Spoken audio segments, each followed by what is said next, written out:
प्यारे बच्चों, आज की इस क्लास में हम एक्सरसाइज 1.2 के क्वेश्चन नंबर 1 को डिस्कस करेंगे, जिसके पूरे 5 पार्ट्स हैं। और इन 5 पार्ट्स में से हम आपको एक इजी इसका फर्स्ट पार्ट और देन हम इसका फोर्थ और फिफ्थ पार्ट आपको करना सिखाएंगे। जो इसका सेकेंड और थर्ड पार्ट है वे काफ़ी इजी हैं। इजी तो सभी हैं, लेकिन इनके जो फैक्टर्स हैं, यदि एक बार आप इन्हें करा हुआ देख लेंगे देन आप इनकी अच्छी प्रैक्टिस कर सकते हैं, अदरवाइज आपको टाइम भी लग सकता है।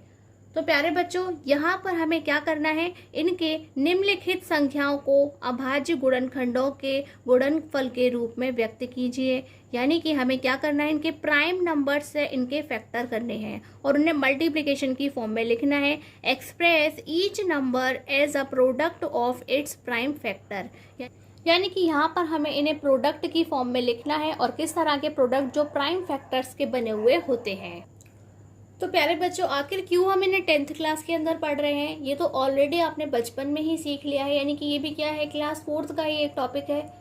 ठीक, तो आपने इसे जब छोटी क्लासेस में सीख ही लिया है, तो हम यहाँ पे इसे क्यों पढ़ रहे हैं, क्योंकि प्यारे बच्चों यहाँ पर हमें इन फैक्टर्स का ट्री बनाना है। क्या बनाना है, यहाँ पर हमें इसे ट्री की फॉर्म में एक्सप्रेस करना सीखना है। यानी कि एक वृक्ष बनाना है, एक पेड़ बनाना है, जहाँ पर आपको सारे फैक्टर्स जो है वह लटके हुए दिखाई देंगे। जैसे कि फ्रूट्स लटके हुए होते हैं, लीव्स लटकी हुई होती हैं प्लांट के अंदर, उसी तरह से आपको लगे हुए दिखाई देते हैं।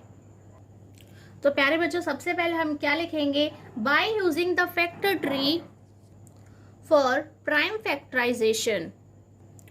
और हिंदी में लिखेंगे अभाज्य गुणनखंड प्रक्रिया के लिए गुणनखंड वृक्ष के प्रयोग द्वारा। तो प्यारे बच्चों, क्योंकि आप डायरेक्ट अभी ट्री बनाकर सॉल्व करना नहीं सीख सकते, उसे आपको थोड़ा टाइम लगेगा, इसलिए पहले हम आपको इसके फैक्टर कराएंगे। वह एक हमारे लिए रफली पोर्शन है, देन हम उसका ट्री आपको बनाना दिखाएंगे और किस तरह से उसे एक्सप्रेस करना है उसे बताते हैं। तो प्यारे बच्चों, हम यहाँ साइड में 140 के फैक्टर कर लेते हैं। 2 से जब हम करेंगे तो क्या जाएगा, 2 7 जा 14, यानी कि 70 टाइम्स। जब हम 70 को करेंगे तो वह 35 टाइम्स। और जब हम इसे यहाँ पर 5 की टेबल यूज़ करेंगे, क्योंकि पीछे क्या है 5 है, तो हम ये हो जाएगा 5 7 जा 35, यानी कि 5 7 35। देन हम 7 से यूज़ करेंगे, 7 1 जा 7। इस तरह से जब हम इसके फैक्टर कर लेते हैं तो हम उसे ट्री की फॉर्म में किस तरह से एक्सप्रेस करते हैं हम आपको उसे बता देते हैं। कि यहाँ हम लिखेंगे 140। क्या लिखेंगे, 140। और जैसे ट्री के ब्रांचेस निकले हुए होते हैं, आपको इस तरीके से ब्रांचेस बनाने हैं। क्या बनाने हैं, आपको इस तरीके से ब्रांचेस बनाने हैं। तो प्यारे बच्चों, ये था 140। यहाँ पर जो कुछ भी लिखा हुआ आपको दिखाई दे रहा है वह इस साइड चलेगा, और यहाँ पर जो कुछ लिखा हुआ दिखाई दे रहा है वह इस साइड चलेगा, जो इधर की ब्रांच निकली हुई है। तो यहाँ पर सबसे पहले हम क्या लिख रहे हैं, ये 140 है, देन ये क्या हो जाएगा 70, और यहाँ वाला डिजिट क्या है 2।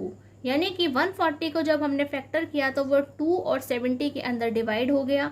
देन जब हमने 70 को डिवाइड किया, 70 के फैक्टर किए, तो वहां पे हमें क्या मिला, इधर मिला 35। यहाँ हमें 35 लिखना है, और यह हमने 2 की टेबल यूज की थी, उसे हमने यहाँ लिख दिया है। देन हम 35 के फिर से 2 ब्रांचेस निकालेंगे, और उन ब्रांचेस में हम देखेंगे कि हम क्या लिखते हैं। कि 35 का लास्ट हमने क्या लिखा, कि वहाँ पे 7 था, और हमने किसकी टेबल यूज़ की, 5 की टेबल हमने यूज़ की। इस तरह से हमें पूरे ट्री को बना करके दिखाना है। तो ये कोई टफ नहीं है, बहुत ही इजी टास्क है, आप इसे इजीली कर सकते हैं। बस आपको ठीक से ये समझना है कि यहाँ पर आपको दोनों जगह 7 दिखाई दे रहा है, इट मीन्स से आपको 2 बार 7 नहीं बनाना है, वह यहाँ पर ही लास्ट आ जाएगा। और प्यारे बच्चों, नोटिस कीजिए 2 5 7 यह सभी क्या हैं, तो यह सभी क्या है, प्राइम फैक्टर्स हैं। क्या है, प्राइम नंबर्स हैं, यानी कि अभाज्य संख्याएं हैं जिनके गुणनखंड हमने किए हैं। हम ऐसा नहीं कर सकते थे कि हम 140 के लिए डायरेक्ट 10 का टेबल यूज़ करते, क्योंकि वहाँ पर हमें 0 दिखाई दे रहा है। हम ऐसा नहीं कर सकते, क्योंकि हमें हमेशा ऐसे ही नंबर्स को लेना है, ऐसे ही डिजिट्स को चुनना है जो कैसे हैं, प्राइम है, अभाज्य है, जो अपने ही टेबल से कट होते हैं, सॉल्व होते हैं। तो प्यारे बच्चों, हम किस तरह से लिखेंगे, हमारे जो फैक्टर्स हैं हम उन्हें लिख करके दिखाएंगे। तो ये हो जाएगा 140 is equal to 2 into 2 into 5 into 7, ये वाला 2 इंटू 2 इंटू 5 इंटू 7। और इसे हम नेक्स्ट क्या देख सकते हैं कि यहाँ पर 2 जो है वह 2 टाइम्स आया है, यानी कि हम उसे लिखेंगे 2 to the power 2 into 5 into 7। यही क्या है, हमारा फाइनल आंसर है। इस तरह से हम उसे लिखेंगे। और क्वेश्चन नंबर इसका जो सेकंड पार्ट है, थर्ड पार्ट है, आपको खुद सॉल्व करना है, बिल्कुल इजी है। फोर्थ और फिफ्थ हमारे लिए है। तो प्यारे बच्चों, यहाँ पे सबसे पहले हम क्या लिखेंगे, by using the factor tree for prime factorisation. और हिंदी में लिखेंगे अभाज्य गुणनखंड प्रक्रिया के लिए गुणनखंड वृक्ष के प्रयोग द्वारा। तो प्यारे बच्चों, यदि आपको ये लिखने पे काफ़ी लंबा लगता है तो आप सिर्फ इतना भी लिख सकते हैं, bye using the factor tree. ठीक है, यानी कि गुणनखंड वृक्ष के प्रयोग द्वारा। तो सबसे पहले हम क्या करेंगे, 505 के क्या करेंगे, फैक्टर करेंगे, क्योंकि हम डायरेक्ट अभी ट्री नहीं बनाएंगे। तो हम यह लिख लेते हैं 5005 और हम करेंगे इसके फैक्टर। तो प्यारे बच्चों, यहाँ 5 है, इट मीन्स कि 5 देख के हम डिसाइड कर सकते हैं कि या तो हमें 3 से डिवाइड करना है या 5 से डिवाइड करना है। तो प्यारे बच्चों, ये 3 से डिवाइड नहीं होगा, इट मीन्स कि हम 5 से करेंगे तो ये 1 टाइम्स जाएगा, फिर 0 0 रहेगा, फिर अगेन 1 टाइम्स जाएगा।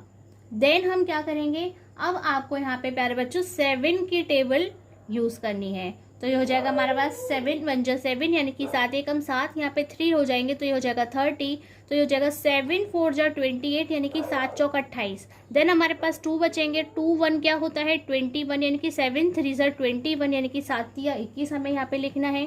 देन आपको यहाँ पर 11 की टेबल यूज करनी है, यानी कि 11 का पहाड़ा पढ़ना है। तो प्यारे बच्चे ये हो जाएगा 11 एकम 11, यानी कि 11 1 जा 11, 3 बचेंगे, यानी कि 33 हो गए, यानी कि 11 3 33, 11 3 जा 33। देन आपको पता है 13 के लिए हम 13 का टेबल ही यूज करते हैं। क्या करते हैं, 13 के लिए हम 13 का टेबल ही यूज करते हैं, तो ये 1 टाइम्स हो जाता है। तो प्यारे बच्चों, इस क्वेश्चन को कराने का मेन रीजन क्या है कि अगर आप इसकी पहले से ही प्रैक्टिस नहीं करेंगे तो आप एग्जाम हॉल के अंदर इसके फैक्टर्स ही ढूंढते रहेंगे और एक छोटे से क्वेश्चन को करने के लिए बहुत टाइम लगा देंगे। लेकिन अगर आप पहले से ही इसकी प्रैक्टिस कर लेंगे तो आपको ऑलरेडी इसके फैक्टर अच्छे से याद हो जाएंगे, आपके माइंड में रहेगा कि आपको कौन सा टेबल यूज करना है। तो प्यारे बच्चों, आपको देखना है कि हम जो ट्री बनाएंगे वह किस तरह से बनाएंगे। तो सबसे पहले हम क्या लिखेंगे, 5005 को लिखेंगे और वहां पर हम उसके ब्रांचेस बनाएंगे। क्या बनाएंगे, इस तरीके से हम वहां पर उसके ब्रांचेस बनाएंगे और इस साइड का जो कुछ भी है हमें इस साइड लिखना है और इस साइड का जो है हमें इस साइड लिखना है। तो हम यहाँ पे लिखेंगे, सबसे पहले वह क्या आया 1001 और टेबल हमने 5 का यूज किया। देन अगेन उसके हम ब्रांचेस बना लेंगे इस तरह से, और जब हमने देखा कि कितना हो गया 143 हुआ था और हमने 7 की टेबल को यहाँ पे यूज किया था, फिर से हम 143 के ब्रांचेस बना लेते हैं और ब्रांचेस बना करके हम देखते हैं कि हमें क्या मिला था। तो आप कहेंगे 13 और हमने कौन सा टेबल यूज किया था 11। अगेन मैं आपको बोल रही हूँ कि आपको ऐसी मिस्टेक नहीं करनी है कि दोनों जगह पे 13 लिखा है तो आप दोनों ही जगह पे यहाँ पे भी और यहाँ पे भी 13 बनाएं। आपको एक ही बार यूज करना है। तो प्यारे बच्चों, सभी देखिए क्या है, सभी प्राइम फैक्टर्स हैं, अभाज्य संख्याएं हैं। क्या है, अभाज्य गुणनखंड है, ऐसे ही हैं जो सिर्फ अपने टेबल से ही कट होते हैं। सिर्फ उन्हीं से हमने क्या करा है, इनके टुकड़े किए हैं, फैक्टर करे हैं, यानी कि गुणनखंड करे, यानी कि इन्हें छोटे छोटे पार्ट्स में लिखा है। तो हम फाइनल आंसर को किस तरह से लिख करके दिखाएंगे कि जो हमारा 5005 है उसके फैक्टर्स क्या आए हैं। तो आप लिखेंगे 5 × 7 × 11 × 13। यही क्या है, यही हमारा फाइनल आंसर है। नेक्स्ट देखते हैं क्वेश्चन, फर्स्ट क्वेश्चन का 5th पार्ट। तो सबसे पहले हम क्या लिखेंगे, by using the factor tree, यानी कि गुणनखंड वृक्ष का प्रयोग करने पर। तो प्यारे बच्चों, सबसे पहले हम यहाँ पर साइड में इसके फैक्टर करेंगे तो ये हो जाएगा 7429।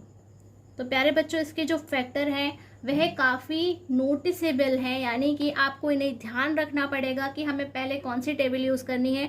तो प्यारे बच्चों, आप चेक ही करते रह जाएंगे कि 2 3 5 7 11 क्या यूज़ करना है हमें। तो प्यारे बच्चों, इसका जो फैक्टर है वह 17 की टेबल से स्टार्ट होता है। क्या होता है, 17 के टेबल से स्टार्ट होता है और वे 437 टाइम्स होता है। कितने टाइम्स? 437 टाइम्स जाता है। तो आप देखें यहाँ पे 17 का टेबल हम करेंगे 4 टाइम्स, 17 4 जा तो 68। इस तरीके से जब हम इसे चेक करेंगे तो ये 437 टाइम्स जाता है। और देन हमें यहाँ पे 19 का टेबल यूज़ करना है। ठीक है, मोस्टली हम क्या करते हैं, इतने सीधे से इतने लंबे नंबर से चेक ही नहीं करते हैं, इसलिए हम आपको ये वाला जो क्वेश्चन है उसे करना सिखा रहे हैं। देन यहाँ पे 23 का टेबल यूज़ करना है। तो आपको यहाँ पे कंटिन्यूसली आने वाले 3 प्राइम नंबर्स यानी कि 3 लगातार अभाज्य आने वाली संख्याओं से इसे डिवाइड करना है, इसके फैक्टर करने हैं। लेकिन ये बहुत ही पीछे की हैं, इसलिए आपको इसे बार बार प्रैक्टिस करनी है, जिससे आप इसे बिल्कुल ठीक तरीके से एग्जाम के अंदर करके आएँ। एग्जाम हॉल में बस आपका टाइम वेस्ट नहीं होना चाहिए। ठीक है, अब हम इसका ट्री बनाते हैं। तो हम यहाँ पे इसके ब्रांचेस बना लेते हैं इस तरह से। और प्यारे बच्चों, हम ये लिखेंगे 437, क्योंकि इधर वाले हम हमेशा इधर की साइड ही लिखते हैं। और टेबल हमने यूज़ किया 17 का। देन हम यहाँ पे फिर से इसके फैक्टर करके इसके 2 पार्ट्स बना लेते हैं। तो हमने देखा कि है क्या आया यहाँ पे 23, और हमने कौन सा टेबल यूज़ किया था? 19 का। इस तरह से ये जो हमारा ट्री है वह बन करके तैयार हो जाता है। और हम इसके फाइनल आंसर को किस तरह से लिखेंगे? 7429 is equal to 17 into 19 into 23। बस इस तरह से हमें इस पूरे क्वेश्चन को सॉल्व करना है। आज की क्लास में बस इतना ही। नमस्कार, धन्यवाद।